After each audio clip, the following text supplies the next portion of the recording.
is good, YouTube? Quinn Wade Basketball Analysis coming to y'all with a quick video. I wanted to let you guys know I got some new merchandise available, not just t-shirt anymore. I got different type of t-shirt, different type of shirts and logos that you can purchase on my Spreadshirt, and also hoodies now. We have expanded and added more to the channel and more merchandise for the brand. Thanks for supporting. It will be in the description and the links will be in the comment section below. Thanks for helping me and supporting the movement. Quinn Wade Basketball Analysis. I'm going. What is good, YouTube? Quinn Wade Basketball Analysis coming to y'all with another video. As we wrap up the year, I want to talk about another guy that has disappeared. A lot of people question, a lot of people wonder, and a lot of people don't even care anymore. Not to be disrespectful, but it's true. People have forgotten about a, a player that had so much winning bred in his blood throughout his career, early college and high school. A guy that was so respected around the league and was looked at as a building block and a cornerstone of the Hornets, and a guy that was the second overall pick in 2012 um, after Anthony Davis, I believe, and a legitimate 6'6", 232, the perfect size for a shooting guard, has a great body, has great athleticism, has great limbs. And when you look at Kid Gilchrist, he has played so long in the league, and he has only played for one team because they believe that he can be special. They believe that they can fix him. They believe they can improve because of his motor and his work ethic and the will that he has to want to win, sacrificing his body, playing hard, playing in the passing lane, not scared to guard anybody, and willing to switch and guard multiple positions. But that sounds good, and that sounds like a lot of praise, and that sounds like a guy that you want on your team that's willing to do whatever is need be to do to help you win, whether that's being a starter, whether that's coming off the bench, or whether that's just being a support guy as he is now for the Charlotte Hornets. He tries, and I really got a lot of respect for him when it comes to him as a player and what he embodies and what he does and how he impacts winning when he is healthy. But Michael Kidd Gilchrist has to go down as a bust. And I really didn't think he would. I knew he couldn't shoot. I knew he wasn't a great offensive player, but he was just so great defensively. But the injuries just destroyed his career. And even though I can't blame it all on injuries, because he did have a couple seasons where he had a lot of games, like he had 16, 17, played 81 games, but he just wasn't that much of a factor when it comes to taking the Hornets to the next level. And even if you look at the 17, 18 season when he played 74 games, he went out there and played his game, but it wasn't as impactful because the Hornets are a team that needs more. They don't have any big name players. You know, their biggest trade probably was either Dwight Howard picking him up or trading for Nicholas Batum. Both of those guys were at the ending point of their career, the ending of their prime. And even though they was versatile players that can do multiple things, they never reached that level of really being worth the contracts that they was getting. Even though we do know Charlotte had to overpay to get those guys just because nobody really wants to go to Charlotte. Nobody looks forward to being in Charlotte. That's why it was a good thing to have Kemba, because he was willing to take a pay cut. He was willing to go out there and give it his all to help this team win, and they did make the playoffs. It just they was irrelevant because they couldn't do it consistently, and they never got out of the first round. Even though they made moves for Dwight and Batum to get them over the hump, they just couldn't get there. And Michael Kidd Gilchrist was a big part of their future because of his two-way ability. This was a guy that was an elite level rebounder for his position, and that was something that was very good about him, is that he can give you 5 to 7 rebounds. He has multiple seasons where he averaged 7, well, 5 or more rebounds as a shooting guard.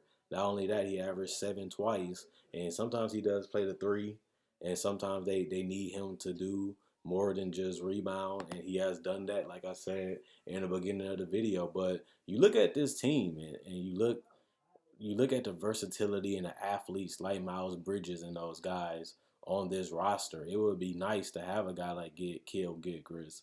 to be out there with them so he can really anchor that defense, especially on the perimeter, and make it a lot more tougher. One of their biggest weaknesses, is their defense, just because it's not reliable and it's not consistent. And having that guy that can guard the best player or anybody and give them a hard time or make them take tough contested shots will only help this team because they struggle to score too sometimes, and that goes with consistency. But Michael Kidd Gilchrist wasn't like a shock that he was a bust just because he was more of a project. You knew what he was, you knew what he can do, but you knew you had to get him to develop a lot more areas of his game for him to really be worth the second pick. That's what I'm saying. I was giving Michael Kidd Gilchrist the benefit of the doubt or even a pass because in the beginning he did have big injuries that took so much out of him and so much of his career and so much of that season to the point where you have to give him a pass. It's hard to develop when you're always rehabbing and missing games and they're changing the roster every couple years and you have to rebuild the chemistry, relearn the system, relearn the defensive that's implemented by the coaches because they had a couple coaches change. It's hard to do that when you're rehabbing and you having injuries on your lower body. But it got to the point where I didn't never see any real development. And I feel like that's the thing that made this pick hurt is because if he does go, which he should, because Charlotte, they're going in a different direction. They're going young. And even though he is still young and he still can be a decent contributor, if you can't get him for a good contract, you better off letting him go. They let Kemba walk for free. I don't really see a team that will really try to take a flyer on Kidd Gilchrist just because he cannot stretch the floor. He cannot get to the basket at will anymore. But he still can be a strategic player. He can do backdoor cuts. He knows how to fill gaps. He knows how to get out and get in transition, even if he has the rebound. And he was just a solid player with a huge amount of potential that never really realized it. And I feel like that's the biggest reason why he's a bust. It just he couldn't stay on the court. He could never really develop his offensive game, and he could never really become at least an all-star caliber player. He never even got to that level. He never even to me got to a star level. And I feel like it's kind of crazy when people bring up busts, Jahlil Okafor or Alonzo Ball or Dennis Smith Jr. or Stanley Johnson. The Stanley Johnson, I agree. But you still have to look at Michael Kidd Gilchrist. This is a guy that hasn't delivered. This is a guy that really shouldn't even been a top 5 pick when you look back at the draft. And even if you do look in that moment, you know that Charlotte isn't the best development place at that time. Kemba really was the shining star in that whole crop for the last 10 years. But the thing about it is he had to work and it took him seasons and seasons and seasons to get to where he is right now these last 3 years. So Michael Kidd Gilchrist never really showed any improvement. He never really showed any development. So that as a GM and as a person that's looking at him as a prospect, because he is 26, like I said, he does have the athleticism, he does have the wingspan and the body, and he is a guy that can really defend. Still to this day, if he can stay healthy and get on the court, I still like that part. But if you're not giving him the minimum or less, he's not really worth the roster spot at this point. But I really thought Kidd Gilchrist would get it right. I really thought he had everything he needed and the mentality that he needed to be successful in the NBA, but his jump shot is so bad and so broken. And the fact that he is so only offensively good if he's getting to the basket, that it just become a lot more easier to defend him because you know that you can give him that space and he's not going to knock down no jumpers. And he never even developed a floater. It's like if you can get close to the basket, you want to at least be able to float it in there so you can put some type of pressure and keep the defense honest defensively. And that's why I was thinking, like, it's funny how y'all call these other guys buses, but Michael Kidd Gilchrist's name never comes up. And it's every time I see a video, it's about popular guys. I know that Michael Kidd Gilchrist wasn't an A-list celebrity. He wasn't the biggest name in high school or college, but this is a number 2 overall pick that hasn't even came close to scratching the surface of his potential in all these years. And the fact that he's only 26, that just blows your mind that you haven't really seen any improvement as long as he's been in the NBA. He might need a fresh start. He might need a new team to really get the best out of him because he still is young and he still has the tools that you need to be a difference maker depending on what type of team you have and what type of role you give him. So I'm not saying that he's going to be garbage and he's going to be out the league, but he really do have to look at the longevity of his career, especially because he's not playing that many games and he's getting injuries every season. He has to look how to reinvent himself a little bit, which I thought he would do years ago. And now it's getting to the point where your contract is almost up. You don't have the greatest reputation. A lot of people don't even know you. And on top of that, you're not where you need to be offensively to be a starter and to be a big difference maker. It's like 10 years ago, you can have the Thabo Cephaloshias and the Andre Robertson on your team because you didn't need everybody on your team to score because there was a lot of duos and trios at that time. When you look at the Heat, you look at the Celtics, you look at the Lakers, and you look at Orlando, you only needed a couple guys that can really dominate the game. Now it seems like everybody wants to space out the floor and put a bunch of shooting around them or guys that can handle the ball and break down the paint and put pressure on the defense by probing. But Kill Gilchrist can't do any of those things. And when you look at his 3-point percentage, the guy has never been a great 3-point shooter ever. College, high school, and in the NBA, and that's where the NBA is going right now. This is a guy that the most threes he attempted in the season was only 1.9. And that's what the modern NBA is right now. Guys that can defend, switch, and guard a lot of players. And they call them 3-and-D guys. But Michael Kidd-Gilchrist, he's going to have to figure out how his game is going to, feed him longevity-wise. Because his rookie contract wasn't that bad. It was an extension, but the extension never even got brought up, even though he never lived up to his extension that they gave him. But now that he's in that point where he's hitting his prime, people know what he is, people know what he can and what he can't do because they watched him for years. What can he do to stay in the league another 5 to 7 years and still be a productive player? Because what he's doing right now, I don't see it. Now, can he make a roster just because of his defense? Yeah, but he's not going to get that much playing time, and he's not going to have that much of an impact on the team. When you're this young, you still want to prove that you can play. You still want to have your goals set as a defender, all NBA, as a guy that can be an all-star. You don't want to be a seventh, eighth, or a ninth man off the bench, barely getting minutes, and he's basically doing that right now for Charlotte. He only played in 9 games, I believe, this season, and that's just not going to cut it.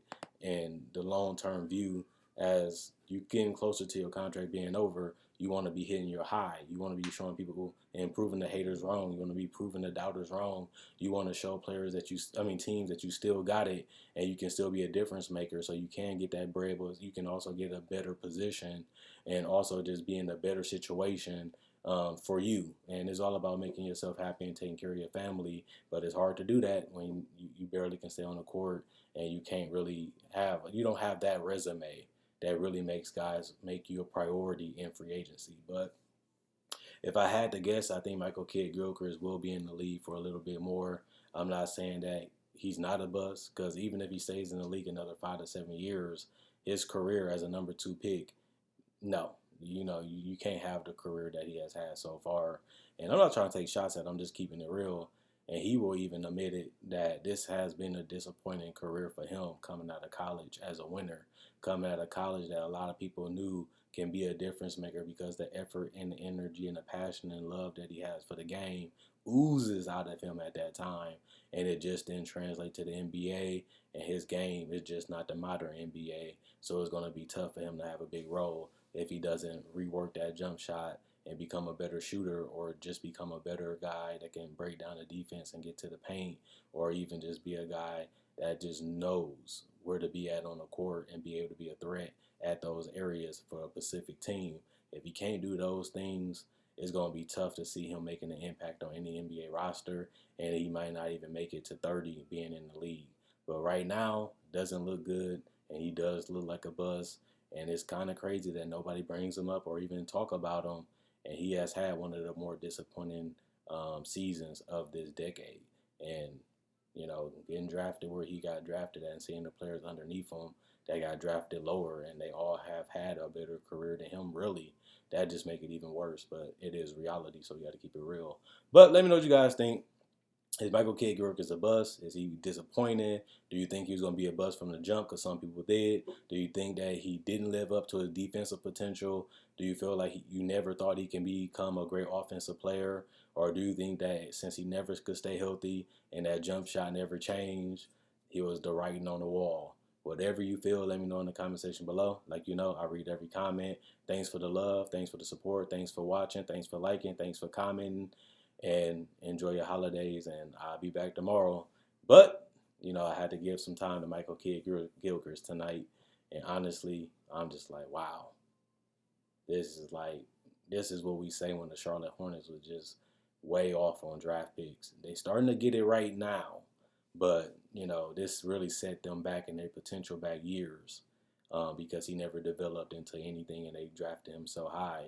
He was never a cornerstone since he got drafted. He was the ideal was he was going to be one. He never lived up to that.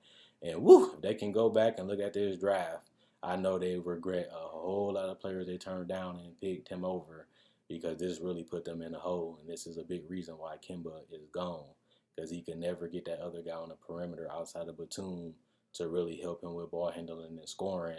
And remember, Batum could never stay healthy. And when he was healthy, his shot was never falling consistently, even from the three-point line, making the job tougher and harder on Kemba Walker. And look at him now in Boston, my Celtics, being a number 2 seed in the Eastern Conference with a chance to make a big run, something that he never had an opportunity to do when he was in Charlotte. But let me know what you guys think. I'm going.